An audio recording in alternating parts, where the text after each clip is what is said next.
Subscribe now and press the bell icon. Never miss an update.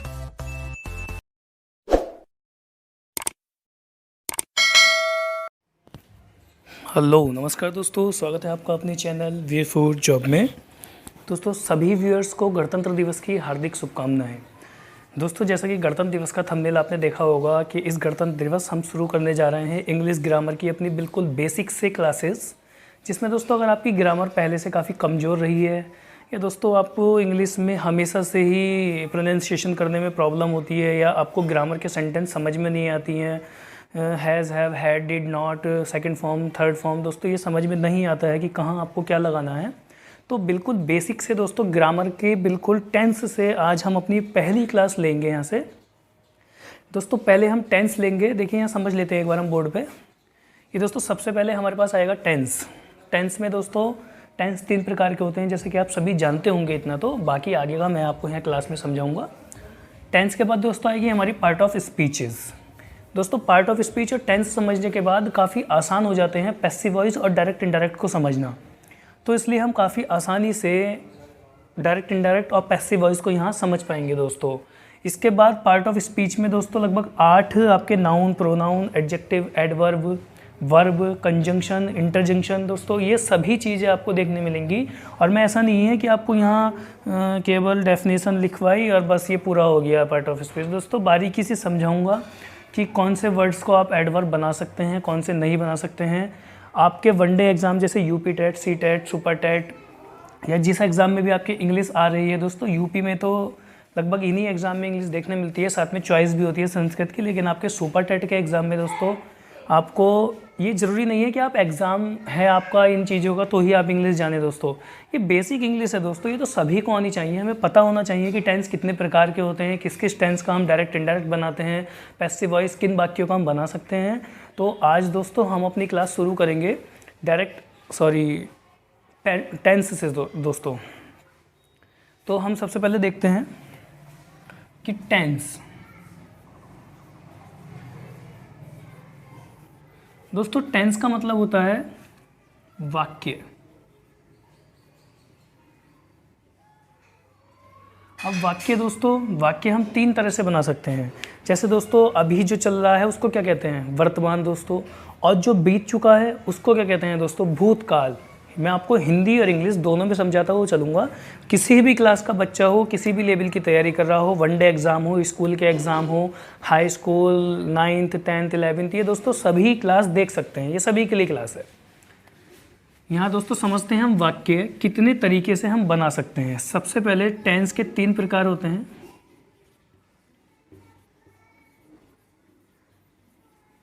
Present tense,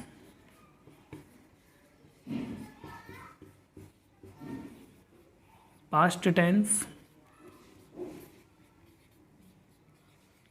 future tense.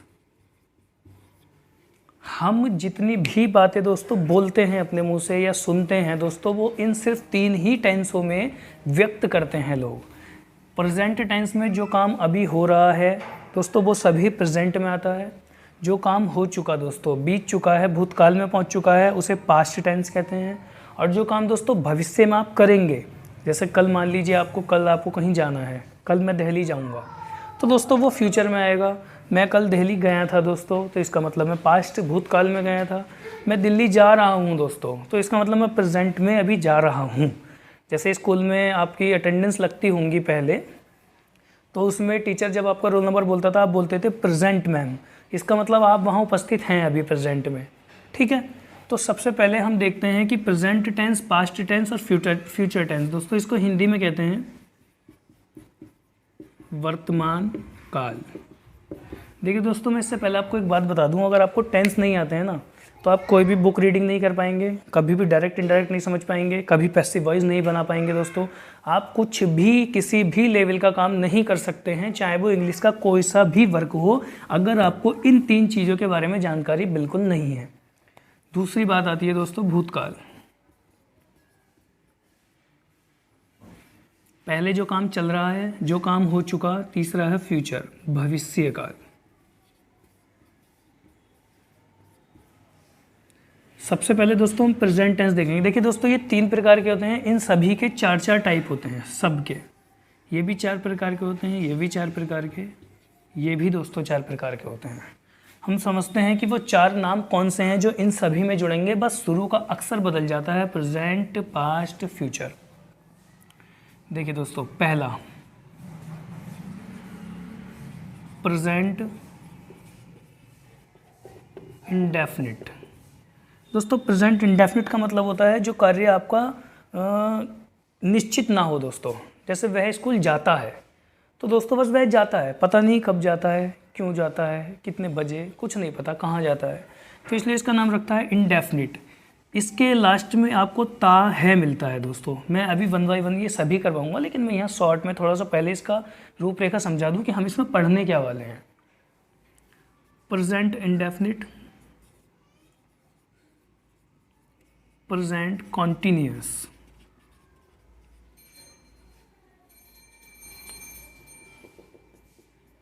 Present perfect, और दोस्तों fourth है present perfect continuous. दोस्तों पहले present indefinite आया, जिसकी पहचान है जिस वाक्य के अंत में दोस्तों आपको ता है, ती है, ते है। जैसे वह स्कूल जाता है, वे स्कूल जाते हैं, वह स्कूल जाती है, इस तरह के वर्ड मिलते हैं दोस्तों, ता है, ती है, ते है, तो वो होते हैं प्रेजेंट इंडेफिनिट टेंस। अनिश्चित होते हैं, वह जाता है, बस हमें इतना पता है। दूसरा दोस्तों प्रेजेंट कॉन्टिन्यूस टेंस। कॉन्टिन्यूस का मतलब होता है जारी होना। जब कोई कार्य जारी होगा दोस्तों तो हम उसको कंटिन्यू में रखते हैं कि भाई आपने देखा होगा टू बी कंटिन्यूड लिखा हुआ आता है, इसका मतलब अभी चीज़ जारी है दोस्तों।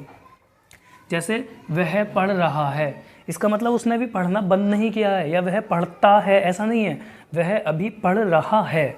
तो जहाँ भी आपको कंटिन्यू मिलेगा समझ लेना उस टेंस के लास्ट में दोस्तों रहा है, रहा है। अब दोस्तों ये अपने लिंग वचन कर्ता के साथ दोस्तों बदलते रहते हैं। रहा है, वह पढ़ रहा है, वह पढ़ रही है, वे पढ़ रहे हैं। तो आपको जिन वाक्यों के अंत में रहा है, रही है, रहे हैं आदि शब्द मिलते हैं उनको दोस्तों प्रेजेंट कॉन्टिन्यूअस टेंस बोलते हैं। उससे पहले था प्रेजेंट इंडेफिनिट टेंस, जिसमें लास्ट में ता है मिलता है आपको। तीसरा टेंस आता है दोस्तों प्रेजेंट परफेक्ट टेंस। अब मैं आपको इसकी पहचान से कराता हूँ। परफेक्ट क्या होता है दोस्तों, आपने कोई काम किया, पूरा हो गया, ठीक है, तो आप क्या समझेंगे उसको, आप उसको 2 तरीके से ही तो देखेंगे।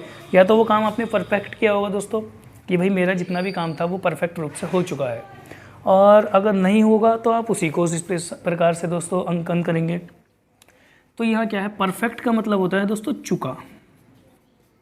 मतलब मैंने जो काम किया, जो मैं काम कर चुका हूँ वो मेरा परफेक्ट हुआ। जैसे मैं कहता हूँ मैंने कुछ वीडियो बनाई, वो काफ़ी परफेक्ट थी, इसका मतलब मैं बना चुका हूँ वो वीडियो, तभी तो मैंने अंकन किया उसको, तभी तो मैंने ये आकलन किया कि भाई मेरा काम कैसा हुआ, मेरा काम तो परफेक्ट हुआ। तो हम ये पहचान है इस तरह से कि इसका मतलब होता है प्रेजेंट परफेक्ट टेंस। इसके अंत में आपको मिलता है चुका है। सबसे बड़ी पहचान आपको मैं बताता हूँ, इन सभी ये प्रेजेंट हैं, प्रेजेंट प्रेजेंट प्रेजेंट। इन सभी वाक्यों के लास्ट में दोस्तों आपको है लगा हुआ मिलेगा। है अक्षर का प्रोनाउंसिएशन होगा, वो हो भी हो सकता है, ठीक है। ये प्रेजेंट की पहचान है। इंडेफिनिट का मतलब होता है ता, ये आपको याद रखना है। कॉन्टिन्यूस का मतलब होता है दोस्तों रहा, और परफेक्ट का मतलब होता है दोस्तों चुका है। अब आता है प्रेजेंट परफेक्ट कॉन्टिन्यूस टेंस दोस्तों।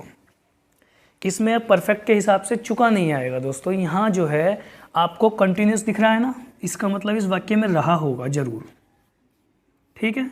इससे पहले है भी होगा इसके बाद। तो दोस्तों यहाँ परफेक्ट क्या है, इसमें परफेक्ट का मतलब है दोस्तों समय।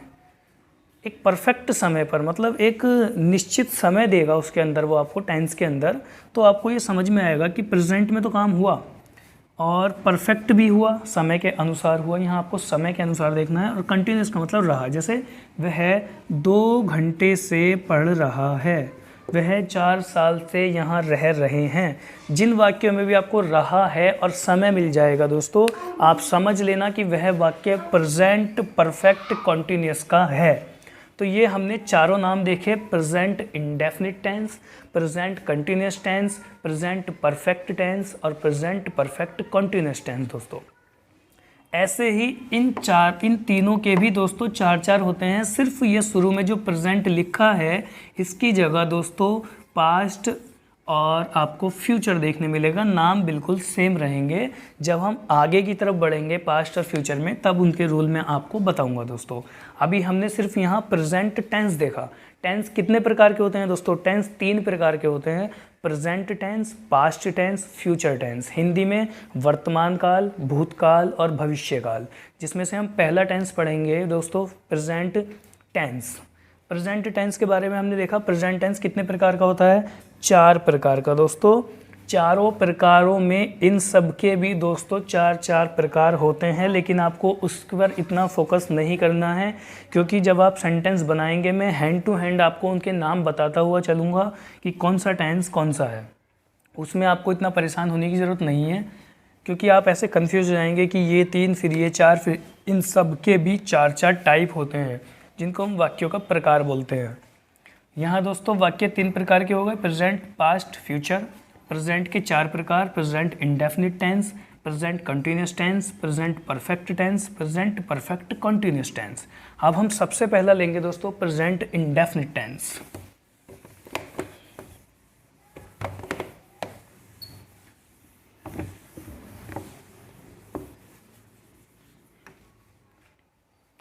हम हेडिंग डाल देते हैं प्रेजेंट इंडेफिनिट टेंस। दोस्तों यहाँ हम प्रेजेंट इंडेफिनिट टेंस देख रहे हैं। जैसे मैं लिख रहा हूँ आप उसी हिसाब से नोट डाउन करेंगे। प्रेजेंट का मतलब दोस्तों है अक्सर, इसमें है भी हो सकता है, हो भी हो सकता है। इंडेफिनिट का मतलब दोस्तों ता है, और ता वाले वाक्य। तो पहचान क्या होगी दोस्तों? जिन वाक्यों के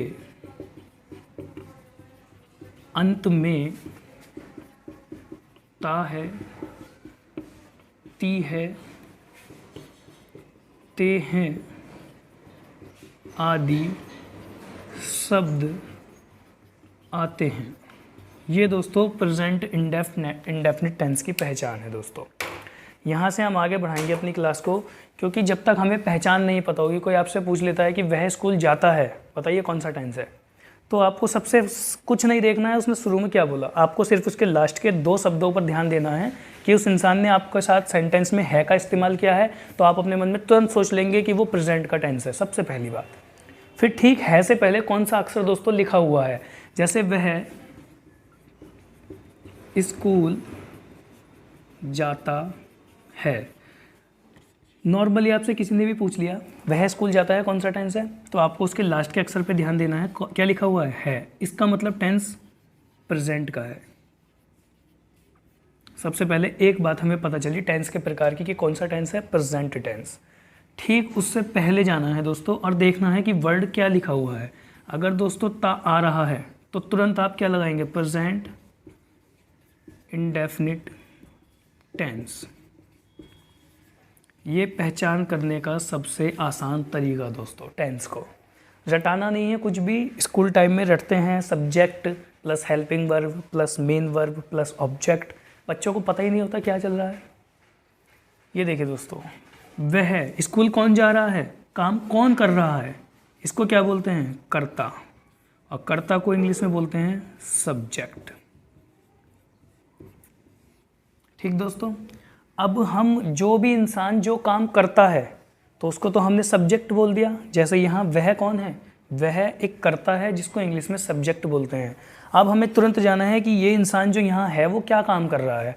दोस्तों वह जाने का काम कर रहा है। किसका काम कर रहा है, जाने का। तो इसको क्या बोलते हैं हम, क्रिया। और दोस्तों क्रिया मतलब मेन वर्ब।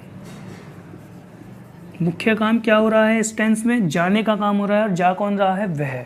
तो इस टेंस में सब्जेक्ट हो गया दोस्तों वह, और आपकी मेन वर्ब हो गई दोस्तों जाना। जिस भी मुख्य वर्ड के अक्षर में आप ना लगा के कोई भी क्रिया बना सकते हैं वो सभी मेन वर्ब्स होती हैं। जैसे जा में आप ना लगाएंगे जाना, खा में आप ना लगाएंगे खाना, इसी तरह से आ में आप ना लगाएंगे आना। तो ये सभी क्या होती हैं, वर्ब। इनको कहते हैं मेन वर्ब।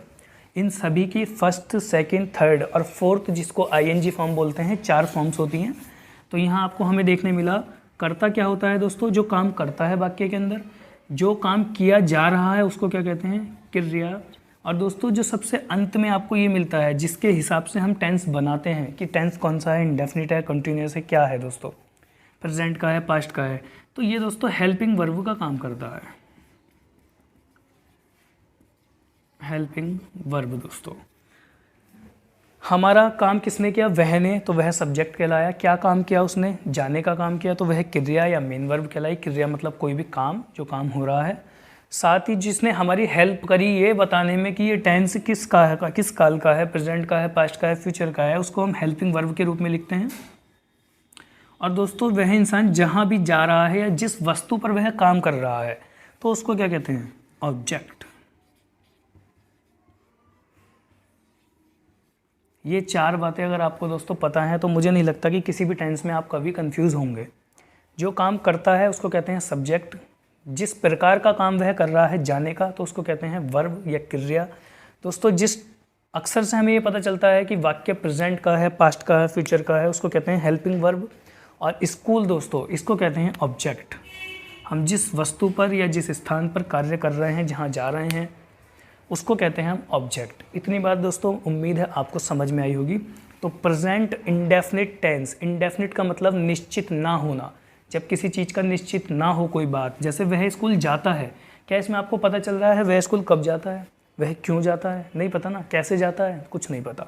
इसलिए इसका नाम प्रेजेंट का मतलब है हो गया लास्ट में, और इंडेफिनिट का मतलब हो गया ता। तो आसानी से आप पहचान सकते हैं कि प्रेजेंट इंडेफिनिट टेंस कौन से होते हैं, जिनके अंत में ता है, ती है, ते है आदि शब्द आते हैं। अब हम सेंटेंस बनाते हुए आगे चलेंगे।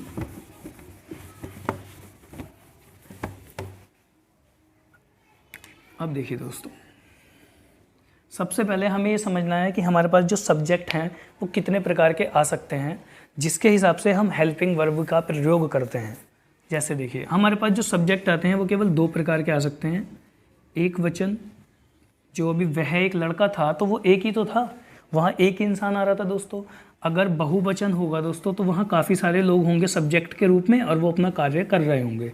तो कौन कौन से एक वचन हैं और कौन कौन से बहुवचन होते हैं, पहले हमें इसमें अंतर समझना है दोस्तों। अगर आता है आई, आई मतलब मैं स्वयं, एक वचन होगा, मैं तो एक वचन हूँ, आई। ही, वह एक वचन है। शी, वह एक वचन है दोस्तों। ये है लड़कों के लिए इस्तेमाल किया जाता है और शी लड़कियों के लिए इस्तेमाल किया जाता है। आई, ही, सी दोस्तों किसी का नाम भी आ सकता है, नेम। ये सभी दोस्तों एक वचन में प्रयोग होने वाले सब्जेक्ट हैं जो आपको सेंटेंस के शुरू में मिल सकते हैं। बहुवचन की अगर हम बात करते हैं, वी और दोस्तों दे, इस तरह के सब्जेक्ट आपको शुरू में देखने मिलेंगे। या किसी भी अन्य प्रकार का बहुवचन, अन्य प्रकार का, जैसे दोस्तों मान लीजिए आपने लिखा कि बच्चा रो रहा है, तो दोस्तों वो एक बच्चा है जो रो रहा होगा कहीं। बहुवचन में अगर उसको प्रयोग करा जाएगा तो दोस्तों वह ऐसे होगा, बच्चे रो रहे हैं, बच्चे। तो हमें कैसे पहचान करनी है कि हम टेंस को पढ़ के बता सकते हैं कौन सा एक वचन सब्जेक्ट है और कौन सा बहुवचन का सब्जेक्ट है। इसी के अनुसार दोस्तों हम सेंटेंस को बनाएंगे। तो दोस्तों इन वाक्यों की पहचान लिखिए अब आप। इन वाक्यों में अगर एक वचन सब्जेक्ट में है तो हमें कैसे सेंटेंस बनाना है, और अगर बहुवचन है तो कैसे सेंटेंस बनाना है। एक सेंटेंस में लिखता हूँ, वह घर जाता है। सबसे पहले मैं शॉर्टकट बताऊंगा दोस्तों आपको, कुछ भी इस तरह से ऐसा रटना नहीं है। आप ये समझ लीजिए जितने भी प्रेजेंट इंडेफिनिट टेंस होते हैं उसमें ना दोस्तों इस वर्ड पे हमें अंग्रेजी बनाते हुए ध्यान नहीं देना पड़ता, जो आपका लास्ट में लिखा हुआ है हेल्पिंग वर्ब का। देखिए कैसे बनेगा दोस्तों सेंटेंस। सबसे पहले हमें उठानी है सब्जेक्ट की स्पेलिंग। तो दोस्तों यहाँ देखिए, वह घर जाता है, लड़का है तो एक वचन है इसका मतलब, तो क्या आएगा यहाँ, ही। और जितने भी एक वचन होंगे दोस्तों इस सेंटेंस में, प्रेजेंट इंडेफिनिट सेंटेंस में, मैं रूल नहीं लिखवा रहा हूँ दोस्तों। क्यों नहीं लिखवा रहा हूँ, रूल बच्चे रटते हैं, मैं डायरेक्ट आपको दोस्तों वो करके सीखना होता है ना, साइकोलॉजी में करके सीखना। हम पहले दोस्तों आपको वाक्य पढ़ाएंगे, उसके बाद रूल पर लेकर जाएंगे, ठीक है। ये देखिए, तो पहले हमने वह की स्पेलिंग लगा दी। अब दोस्तों हमें सबसे लास्ट में पहुंच जाना है, ठीक है कि स्पेलिंग मैंने क्या कहा, अंग्रेजी बनाते हुए ध्यान नहीं देनी है, छोड़ देना है उसको, अन्य वाक्यों में ध्यान रखना है कि उसकी हमें अंग्रेजी क्या लगानी है। लेकिन यहाँ हेल्पिंग कोई भी यहाँ हेल्पिंग वर्ब दोस्तों नहीं होती है, ठीक है। प्रेजेंट इंडेफिनिट टेंस में जो यहाँ वर्ड लिखा होता है उसकी कोई अंग्रेजी हम नहीं लगाते ही। अब हम इस तरह चलना शुरू करेंगे, आप ये लाइन देख रहे हैं, पहले सबसे शुरू में हमने सब्जेक्ट की स्पेलिंग लगाई, फिर हम सबसे लास्ट में पहुंच गए, इसकी हमारे पास कोई स्पेलिंग नहीं है, हम आगे चलना शुरू करेंगे। कौन पड़ा दोस्तों रास्ते में, जाता, तो वह क्या करता है, ही गो, जाने की स्पेलिंग क्या होती है, गो। लेकिन अब आपको बस यही देखना है, जब हमने यहाँ कुछ छोड़ा है तो यहाँ और कुछ लाना पड़ेगा। जितने भी एक वचन आएंगे दोस्तों शुरू में, अगर एक वचन का टेंस है तो आपको क्रिया में एस या ई एस लगाना पड़ेगा। तो यहाँ दोस्तों गो में ई एस लगाएंगे अगर एक वचन आपको शुरू में मिलता है। अगर आपको एक वचन मिलता है शुरू में यहाँ सब्जेक्ट के रूप में, तो आप उसकी क्रिया में एस या ई एस लगाएंगे। कुछ वर्ड्स होते हैं जिसमें डायरेक्ट एस लगाना पड़ता है और कुछ वर्ड ऐसे होते हैं जिसमें ई एस लगाना पड़ता है, या आपको याद करने पड़ेंगे। अब हम थोड़ा और आगे चलेंगे। हमने वह की स्पेलिंग लगा ली, इसको काट देते हैं हम, इसकी स्पेलिंग नहीं होती है इसमें। हमने जाना की स्पेलिंग लगा ली और ई एस लगा दिया क्योंकि यहाँ एक वचन था, ही गोज़। अब दोस्तों कौन सी स्पेलिंग पड़ी शुरू में, घर, इसको भी काटेंगे, ही गोज़ हाउस। वह कहाँ जाता है, वह जाता है घर, ठीक। कैसे चलना है, सबसे पहले सब्जेक्ट उठाना है, उसके बाद दोस्तों लास्ट में आना है और फिर अपनी गाड़ी पीछे को चला देनी है। बस यही सेंटेंस बनाने का एक रूल है। अब देखिए दोस्तों यहाँ क्या है, सब्जेक्ट, इसके बाद आई दोस्तों मेन वर्ब, इसके बाद दोस्तों आया ऑब्जेक्ट। क्योंकि इसमें हेल्पिंग वर्ब हमें इस्तेमाल करने के लिए नहीं मिली है, मैं इसलिए ऐसा आपको बता रहा हूँ कि जिससे आपको आसानी हो सेंटेंस बनाने में और पहचानने में दोस्तों, ठीक। ये हमें पता चल गया। ये तो हमने देखा एक वचन का सेंटेंस कैसे बनाना है, जब एक वचन वाले अक्षर हमें मिलेंगे दोस्तों। पहले सब्जेक्ट, फिर सबसे लास्ट में, फिर पीछे को अपनी गाड़ी चला देनी है, बस। अब अगर हमें बहुवचन का अक्षर मिलता है, अभी तक तो हमें ये मिल रहे थे,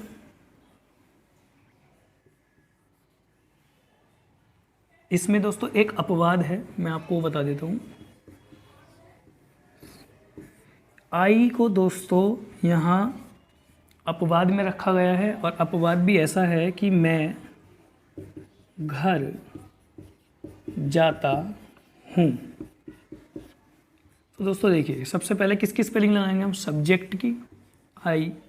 सबसे लास्ट में आएंगे, हमारे पास कोई स्पेलिंग नहीं है, पीछे चलेंगे, जाने की स्पेलिंग होती है गो। अब आप कहेंगे ये एक वचन है दोस्तों, तो आपको इसमें एस या एस लगाना होगा, लेकिन बस यहाँ आई के साथ ऐसा नहीं करना है, सिर्फ आई इसका अपवाद है। आई रूल फॉलो करता है बहुवचन वाले, और बहुवचन में दोस्तों सिंपल स्पेलिंग लगाते हैं क्रिया की, उसके साथ कुछ भी नहीं लगाते, ना ही एस ना ई एस। और आई फॉलो करता है बहुवचन के रूल को। आई गो, कहाँ जा रहे हैं दोस्तों, आई गो होम, ठीक। दोस्तों हम यहाँ टू भी लगा सकते हैं, देखिए टू, आपने देखा होगा आई गो टू हाउस या आई गो टू होम। क्यों लगाते हैं, यहाँ टू आने का मतलब है कि अगला वर्ड नाउन है दोस्तों। अगर अगला वर्ड आपके पास नाउन है ना, जो आपको पार्ट ऑफ स्पीच में समझ में आएगा, तो आप वहाँ टू लगा सकते हैं, ठीक है। ये तो बात हुई एक वचन की और आई के अपवाद की। अब हम बात करते हैं बहुवचन की। बहुवचन का सेंटेंस अगर आता है तो हम खाना खाते हैं, हम खाना खाते हैं। सबसे पहले सब्जेक्ट की स्पेलिंग लगानी है, यहाँ देखिए ये रही हम, वी लगाई। प्रेजेंट इंडेफिनिट टेंस में ये नहीं होती है, पीछे चलेंगे हम, फिर सबसे बाद में कौन पड़ा, यहाँ है पड़ा, उसकी कोई स्पेलिंग नहीं है, फिर और पीछे आएंगे खाते, खाने की स्पेलिंग होती है ईट। यहाँ एस या एस नहीं लगेगा क्योंकि बहुवचन में प्रेजेंट इंडेफिनिट टेंस का टेंस बनाते हुए मुख्य क्रिया में एस या एस नहीं लगाते। वी ईट, खाने की स्पेलिंग दोस्तों क्या होती है, फूड। ये आपका सेंटेंस दोस्तों पूरा हो गया, ठीक है। अगर कोई डाउट हो तो आप मुझे कमेंट में ज़रूर पूछिए। मैं इतनी आसानी से और आराम से इसलिए पढ़ा रहा हूँ क्योंकि दोस्तों पहली क्लास है, अगर टेंस मैं यहाँ आराम से नहीं पढ़ाऊँगा तो आगे का कुछ भी समझ में नहीं आएगा। ना डायरेक्ट इनडायरेक्ट आएंगे, ना पैसिव वॉइस आएंगे, ना पार्ट ऑफ स्पीच समझ में आएगा, सब्जेक्ट ऑब्जेक्ट कुछ भी समझ में नहीं आएगा। आप जहाँ थे वहीं रह जाएंगे। मेरा काम है दोस्तों यहाँ आपको समझाना। मैं किसी मकसद से तो यहाँ आया नहीं हूँ कि मैं आपसे कहूँगा ये आप कोई कोर्स इस तरह से खरीद लिए, बुक खरीद लीजिए, ऐसा कुछ नहीं। यहाँ मकसद है दोस्तों सिर्फ सिखाना।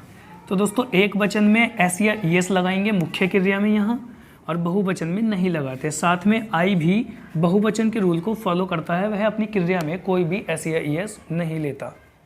इसके बाद हम आगे चलेंगे। अब बात आती है दोस्तों निगेटिव सेंटेंस और इंटरोगेटिव सेंटेंस। अभी तक दोस्तों जो हमने सेंटेंस बनाया था वो दोस्तों सिंपल सेंटेंस था। क्या था? सिंपल सेंटेंस, जैसे वह जाता है। दोस्तों अगर इसका निगेटिव बनाना है हमें, निगेटिव मतलब नहीं वाला, वह नहीं जाता है। तो अब देखिए दोस्तों, एक वचन वाले सेंटेंस में दोस्तों नहीं की अंग्रेजी, नॉट की अंग्रेजी डज नॉट लगाते हैं। प्रेजेंट इंडेफिनिट टेंस में एक वचन सब्जेक्ट के साथ नहीं की अंग्रेजी डज नॉट लगाते हैं। और एक वचन में हमने पढ़ा था कि क्रिया में एस या ईएस लगाते हैं। अब वहाँ नहीं लगाना पड़ेगा क्योंकि हमारे पास एस या ईएस डू अपने साथ लेकर आया है। ठीक, देखिए सबसे पहले वह, ही, इसके बाद क्या पढ़ा हमारे पास? नहीं, ही डज नॉट। ठीक है, अब हम वापस आ जाएंगे, इसकी कोई स्पेलिंग यहाँ नहीं आई है। ही डज नॉट क्या हो रहा है दोस्तों? जाता। He does not go. अब आप कहेंगे कि यहाँ एक वचन आया तो आपने यहाँ एस या एस क्यों नहीं लगाया? क्योंकि दोस्तों यहाँ एस या एस डू नॉट के साथ इस्तेमाल हो चुका है। ठीक है, अब अगर यहाँ पे दोस्तों बहुवचन हो तो नहीं की अंग्रेजी क्या लगाएंगे? बहुवचन में नहीं की अंग्रेजी डू नॉट लगती है। क्यों लगती है दोस्तों? क्योंकि इसमें एस या एस का इस्तेमाल होता ही नहीं है कहीं भी बहुवचन में। तो अगला सेंटेंस दोस्तों ये रहा आपका,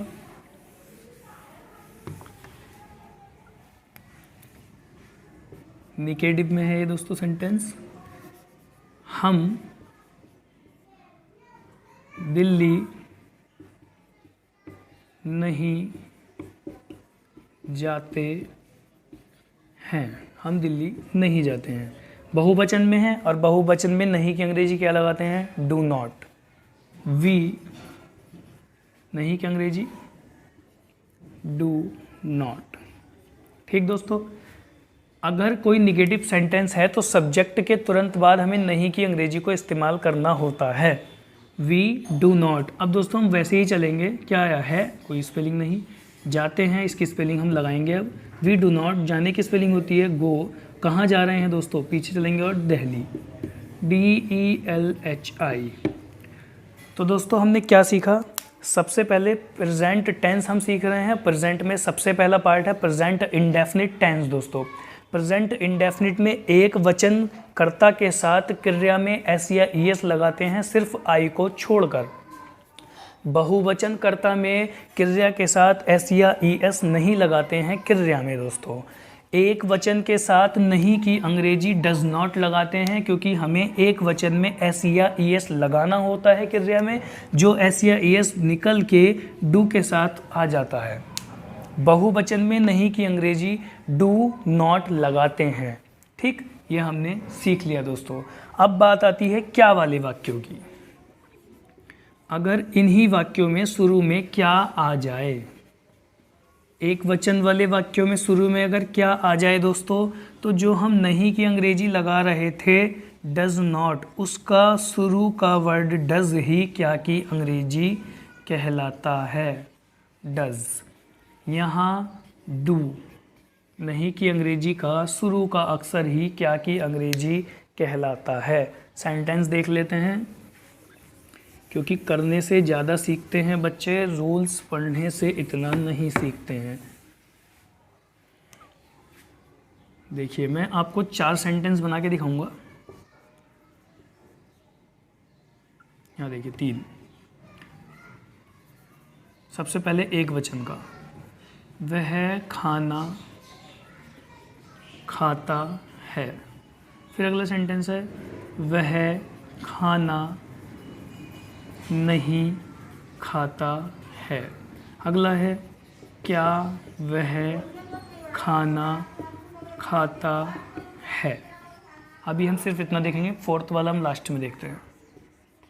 वह खाना खाता है। दोस्तों पहले क्या है, एक वचन की स्पेलिंग ही, लास्ट में आ जाएंगे कोई स्पेलिंग नहीं, पीछे चलेंगे खाता की स्पेलिंग ही ईट। ठीक दोस्तों, ही ईट फूड, क्या इस तरह बनाएंगे, यहाँ एक वचन में एस या ईएस लगाते हैं, ही ईट्स क्या फूड। अगला सेंटेंस देखेंगे अब हम। सेकंड, वह खाना नहीं खाता है। ही, नहीं की अंग्रेजी एक वचन कर्ता के साथ क्या आती है, डज नॉट, और जब एस या ईएस का इस्तेमाल यहाँ हो गया तो क्रिया से हटा देंगे। He does not eat food. ठीक दोस्तों, अगला सेंटेंस, क्या वह खाना खाता है। मैंने आपको क्या बताया दोस्तों कि जो अंग्रेजी नहीं की होती है एक वचनकर्ता के साथ डज नॉट, उसका शुरू का अक्षर डज ही क्या की अंग्रेजी का काम करता है। तो यहाँ क्या की अंग्रेजी, एक वचनकर्ता के साथ डज आएगी। सबसे पहले क्या, फिर उसके बाद सब्जेक्ट डज ही, फिर अब पीछे ऐसे ही चलेंगे, खाता की अंग्रेजी डज ही ईट लगाएंगे। एस या ई एस इसलिए नहीं आया क्योंकि पहले ही आ चुका है, डज ही ईट फूड। अब दोस्तों जो आपका फोर्थ नंबर का सेंटेंस है उसमें क्या होगा, क्या भी मिलेगा आपको साथ में और नहीं भी मिलेगा। क्या वह खाना नहीं खाता है। तो क्या करना है दोस्तों, आपको सेंटेंस सेम यही रहेगा, डज क्या की अंग्रेजी, फिर सब्जेक्ट डज ही, और मैंने क्या बताया सब्जेक्ट के तुरंत बाद आपको नहीं की अंग्रेजी लगानी होती है। तो डज ही नॉट, केवल नॉट लगाएंगे, अब फिर से डज नॉट को रिपीट नहीं करेंगे, क्योंकि अगर टेंस का रूल है कोई भी अक्षर या वर्ड या कोई भी हेल्प करने वाला वर्ड पहले ही वाक्य में आ चुका है तो उसको डबल प्रयोग नहीं करते। यहाँ डज दोस्तों क्या का भी काम कर रहा है, एस या ई एस आ चुका था तो हम क्रिया में अब नहीं लगा रहे हैं, और दोस्तों यहाँ डज नॉट नहीं का भी कार्य करेगा। डज ही नॉट, फिर आपका खाता ईट, क्या खाता है दोस्तों, फूड। तो दोस्तों आप क्या समझे इन वाक्यों से आज कि प्रेजेंट इंडेफिनिट टेंस की पहचान होती है अंत में ता है, ती है, ते है आदि शब्द आते हैं। दोस्तों एक वचन की जितने भी कर्ता होंगे उन सभी को बनाते समय हम क्रिया में एस या ई एस लगाते हैं, और अगर दोस्तों डज या डज नॉट का प्रयोग हो गया है तो एस या ई एस दोस्तों नहीं लगाएंगे। इसके बाद आता है दोस्तों बहुवचन। बहुवचन में दोस्तों एस या ई एस का प्रयोग नहीं करते हैं, सेम वही रूल आई भी फॉलो करता है। जितने रूल बहुवचन सब्जेक्ट के साथ प्रयोग होंगे वो सभी रूल आई के साथ भी प्रयोग होते हैं। एक सेंटेंस बना के दिखा देता हूँ, मैं स्कूल नहीं जाता हूँ। दोस्तों सबसे पहले सब्जेक्ट आई के साथ नहीं की स्पेलिंग डू नॉट आएगी, I do not go school. ठीक है दोस्तों, I do not go school, क्योंकि आई सारे रूल बहुवचन के फॉलो करता है। तो दोस्तों हमने जितना भी सीखा आज मुझे लगता है इनफ है, आज पहली क्लास है। और दोस्तों सभी छात्रों को गणतंत्र दिवस की हार्दिक शुभकामनाएं एक बार फिर से। और दोस्तों उम्मीद करता हूं कि मुझे थोड़ी इंग्लिश की क्लासेस थोड़ी स्लो लेनी पड़ेंगी, क्योंकि मैं चाहता हूं कि टेंस आपको क्लियर हो। दोस्तों प्रेजेंट इंडेफिनिट टेंस की पहचान क्या है दोस्तों, अंत में ता है, ती है, ते है वर्ड आते हैं, एक वचन के कर्ता के साथ क्रिया में एस या ई एस लगाते हैं, नहीं की अंग्रेजी डज नॉट लगाते हैं, और क्या की अंग्रेजी डज लगाते हैं, तो क्रिया से एस या ई एस हटा देते हैं। बहुवचन के कर्ताओं के साथ दोस्तों सब्जेक्ट में इस्तेमाल करेंगे बहुवचन को, तो क्रिया में एस या ई एस दोस्तों नहीं लगाएंगे, और नहीं की अंग्रेजी डू नॉट लगाएंगे और दोस्तों क्या की अंग्रेजी डू लगाएंगे। इन सभी वाक्यों का सब्जेक्ट अगर मैं बहुवचन का कर देता हूँ तो यहाँ से दोस्तों एस हट जाएगा, यहाँ से ये डू डज नॉट की जगह डू नॉट हो जाएगा। We eat food, we do not eat food, do we eat food, do we not eat food. वाक्य ऐसे हो जाएंगे जब हम यहाँ से ये एक वचन का कर्ता हटाकर बहुवचन का कर्ता रख देंगे। तो दोस्तों बहुवचन में एस नहीं लगाते हैं क्रिया में, और नहीं की अंग्रेजी डू नॉट लगाते हैं, साथ ही क्या की अंग्रेजी डू लगाते हैं जिसको शुरू में इस्तेमाल करते हैं। तो दोस्तों उम्मीद है कि आज आपको क्लास काफ़ी पसंद आई होगी। आप मुझे कमेंट करके ज़रूर बताइएगा। कल से थोड़ा फास्ट चलेंगे, आज पहली क्लास थी इसलिए आज एक ही टेंस हो पाया है। कल हम प्रेजेंट के कोशिश करेंगे कि प्रेजेंट के बचे हुए 3 के 3 सेंटेंस पूरे हो जाएं, जिसमें प्रेजेंट कंटिन्यूस होगा, प्रेजेंट परफेक्ट होगा और प्रेजेंट परफेक्ट कंटिन्यूस होगा दोस्तों। तो आज की क्लास में दोस्तों इतना ही। चैनल को आप सब्सक्राइब ज़रूर कीजिए, सपोर्ट कीजिए दोस्तों, क्योंकि मैं चाहता हूं कि जिन बच्चों की इंग्लिश ग्रामर कमज़ोर है, वो किसी भी लेवल का हो दोस्तों, किसी भी क्लास का हो, 8th 9th 10th 11th 12th, अगर ग्रामर आपकी कमज़ोर है तो दोस्तों आप मेरे चैनल के साथ जुड़ जाइए। किसी भी वनडे एग्ज़ाम को अगर आप देने जा रहे हैं दोस्तों, डेफिनेटली मैं गारंटी लेता हूं दोस्तों, सुपर टेट, यूपी टेट, इस तरह के एग्ज़ाम में ऐसे क्वेश्चन बनते हैं जो डायरेक्ट ही आपके टेंस से पूछ लिए जाते हैं। टेंस में आपको बोल देगा निगेटिव बनाइए या इंट्रोगेटिव बनाइए। एक और बात दोस्तों अब याद आई तो मैं आपको बता देता हूँ। ये पहला सेंटेंस है दोस्तों सिंपल टेंस, दूसरा टेंस है दोस्तों निगेटिव टेंस, तीसरा टेंस है दोस्तों इंटरोगेटिव टेंस, और अगर इसमें नहीं भी आ रहा है, क्या आ रहा है तो इंट्रोगेटिव है, और नहीं भी आ गया क्या के साथ तो इंटरोगेटिव निगेटिव टेंस। ये इस तरह से चेंज करने के लिए आते हैं दोस्तों। तो आपको याद रखना है कि ये कौन कौन से टेंस हैं, आप इसको लिख सकते हैं, अच्छे से नोट्स बना सकते हैं दोस्तों, और आप अपने मन से सेंटेंस लगभग हर क्लास के बाद 10 टेंस आप बनाकर देखिए, ता लगे हो जिसमें लास्ट में, जैसे वह नहाता है, क्या वह दिल्ली जाता है, क्या वह खाना खाता है, क्या वह सोता है। इस तरह के वाक्यों को आप बना के देखें, और एक वचन के साथ आपको एस या एस जरूर प्रयोग करना है क्रिया में। और अगर वाक्य में क्या या नहीं और दोनों अगर एक साथ आते हैं तो एस या एस क्रिया से हटा के डज के साथ इस्तेमाल कर लेना है। उम्मीद करता हूँ क्लास आपको समझ में आई होगी दोस्तों। धन्यवाद। चैनल पर बने रहें, सब्सक्राइब कीजिए।